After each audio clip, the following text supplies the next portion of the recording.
Caitlin Erickson says the vandalism to her house started last Thursday. Someone ripped down her security cameras and spray painted a scripture verse. Erickson says she took the message as a threat. Our God is a consuming fire, I think is what the scripture verse is. So yeah, it's obviously concerning, and having somebody weaponize scripture is pretty, I think it's scary when people weaponize scripture. Okay. Erickson says she'd seen this verse before. In August, someone sent her a threatening email. It said, Caitlin, it would be advisable for you to stop talking to the press if you value your life. Hebrews 12:29. Erickson has been speaking with the press for months, trying to expose alleged abuse at a private Christian school in Saskatoon.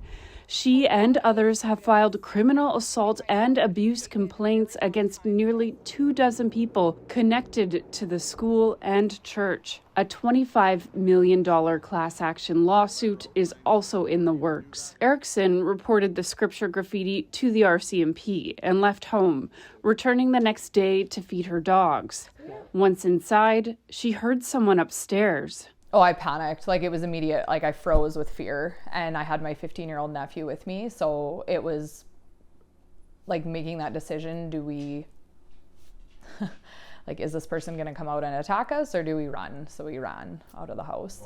Erickson reported the intruder to the RCMP. Later that night, another officer called with more bad news. He just said, I don't know how to tell you this. There's been a fire at your house. And I said, no, I think you have the wrong person. I called about the break and enter. And he was like, no, is this your address? You have 2 dogs? I was like, yes. And he's like, no, there's been a fire. CBC is not reporting the location of the home. You don't know what started. But there is a video that shows extensive damage inside.